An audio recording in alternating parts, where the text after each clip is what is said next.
Welcome back to my English class. In my previous video, I have told you about the topic pronoun and its two kinds, personal pronoun and demonstrative pronoun. Now, we will discuss its third kind, relative pronouns.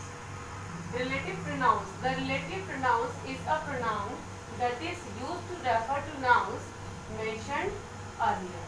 Means ये वो pronoun होते हैं जो हमारे जो पहले जिन nouns के बारे में डिस्कस हुआ है, जिन नाउन्स के बारे में पहले बात हुई है, उनसे ये उन नाउन्स को जो है रेफर करते हैं. For example, Ravi is the boy. जैसे मान लीजिए मैंने कहा रवि इज द बॉय और सेकेंड सेंटेंस में कहा रवि वॉन द मैच. मैं ये बताना चाह रही हूँ कि रवि वो लड़का है जिसने रवि ने मैच जीता. तो इसको हम एक साथ कैसे लिख देंगे? Ravi is the boy who won the match. यहाँ पे हु जो है इसका मीनिंग कौन नहीं है, बल्कि इसका मीनिंग है जो. तो रवि वो लड़का है जो मैच जीता या फिर जिसने मैच जीता. तो ये वो किसको रेफर कर रहा है? रवि को रेफर कर रहा है. तो ये जो होते हैं हमारे रिलेटिव प्रोनाउन होते हैं. रिलेटिव प्रोनाउन दो सेंटेंसेस को जोड़ने का काम भी करते हैं. कुछ हमारे रिलेटिव प्रोनाउन है जो अक्सर यूज होते हैं, वो है हमारे विच, दैट, whose, ये और ये वो. ये अक्सर हमारे जो है सेंटेंसेस में यूज होते हैं. विच का मीनिंग भी होता है बेटा जो, दैट माने भी जो, और whose माने जिसका. तो ये जो हमारे क्वेश्चन वर्ड्स होते हैं ना, विच, whose, who, ये यहाँ पर क्वेश्चन का मीनिंग नहीं देते हैं बल्कि सेंटेंसेस को जोड़ते हैं. तो विच जो होता है वो हमारा जो नॉन लिविंग थिंग्स होते हैं उनके साथ लगता है, और जो दैट होता है वो लिविंग नॉन लिविंग दोनों के साथ लग जाता है, और जो whose होता है इसका मतलब होता है जिसका, ये भी लिविंग नॉन लिविंग दोनों के साथ लग जाता है. लिविंग बींग्स के साथ अगर हमें जो लगाना है तो हम क्या लगाते हैं? who लगाते हैं. Now we will discuss fourth kind of pronoun, interrogative pronoun. The words what, which, where, whose, etc. are used to refer to unknown nouns to ask questions are called interrogative pronoun.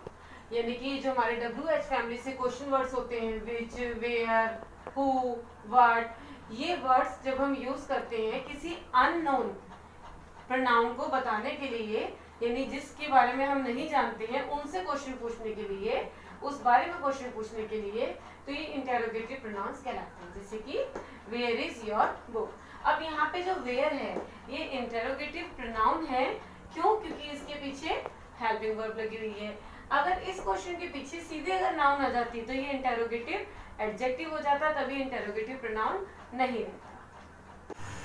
Now we will discuss its fifth kind, reflexive and emphatic pronoun. Reflexive pronoun is used when the subject and the object refer to the same person. Example, I hurt myself.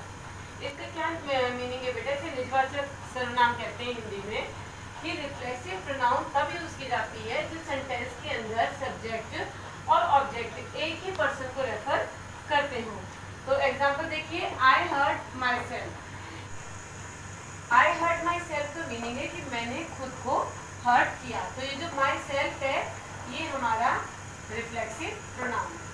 आपको मैं बता दूं कि reflexive और emphatic pronoun जो होते हैं वो सेल्फ को ऐड करके, जो सफिक्स लगता है हमारा सेल्फ और सेल्स, उनको ऐड करके बनते हैं. वो मैं आपको आगे बताऊंगी. फिलहाल मैं आपको रिफ्लेक्सिव और एम्फेटिक अच्छे से बता देती हूँ. तो जब हमारा ये जो सेंटेंस है इसके अंदर जो डूअर है वो कौन है? मैं खुद. मैं डूअर हूँ और मैंने खुद को चोट पहुँचाई. और जो चोट पहुँचाई यानी कि जो एक्शन हुआ है हर्टिंग का, उसका असर किसके ऊपर पड़ा है? रिसीवर कौन है? मैं खुद ही रिसीवर हूँ.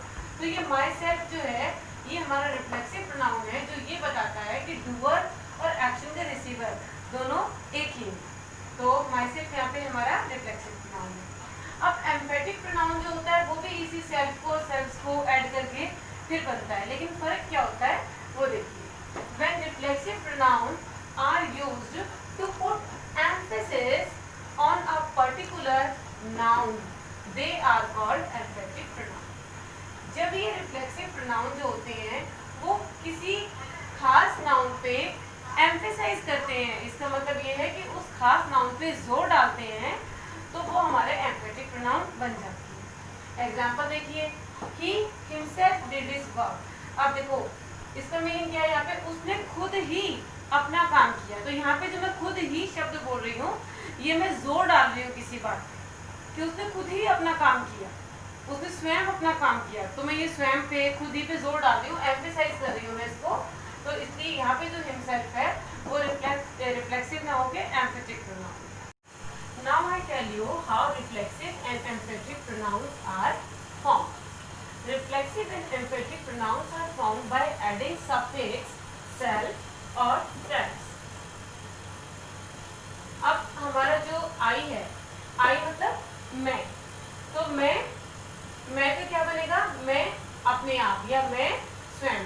तो यहाँ पे क्या आ जाएगा, I myself। कौन सा सफिक्स लगाया हमने, self। You तुमने अपने आप, तो yourself। He himself, she herself, it itself। वह उसने स्वयं, वह लड़की के लिए उसने स्वयं, और इट न्यूट्रल जेंडर के लिए उसने अपने आप। और दूसरी तरफ हम जो हमारे प्लूरल होते हैं प्रोनाउन, उसके साथ हम कौन सा सफिक्स लगाते हैं, सेल्स, SELVES। जैसे वी हमारा प्लूरल प्रोनाउन है तो बनेगा आवर सेल्स, यानी कि हमने अपने आप। यू देखो बेटा सिंगुलर भी होता है, अगर सिंगुलर होगा तो आप योर सेल्फ लगाओगे, लेकिन अगर यू प्लूरल में है तो हम क्या लगाएंगे इसके पीछे सफिक्स सेल्स, तुमने स्वयं या तुमने अपने आप। फिर दे भी प्लूरल है तो देमसेल्व्स, यानी कि उन्होंने अपने आप। तो ये हमारे हो गए रिफ्लेक्सिव और एम्फेटिक प्रोनाउन फॉर्म कैसे होते हैं।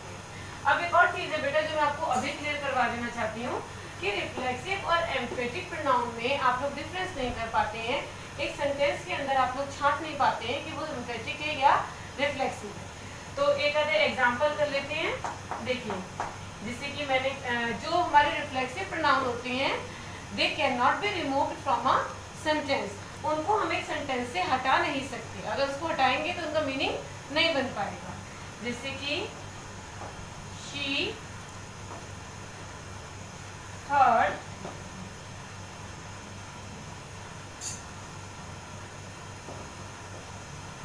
herself, यानी कि उसने खुद को चोट पहुंचाई। अब मैं यहाँ पर herself को अगर रिमूव कर देती हूँ तो जो हमारा सेंटेंस है उसका मीनिंग नहीं बन पाएगा और वो एकदम से मीनिंगलेस हो जाएगा। तो अगर मैं इसको herself को हटा दूँ तो ये क्या बन जाएगा, she heard, उसने चोट पहुंचाई किसे, तो ये हमारा इनकम्प्लीट सेंटेंस हो जाएगा। तो इसका मतलब ये जो है हमारी रिफ्लेक्सिव प्रोनाउन है। अब अगला सेंटेंस देखिए, she herself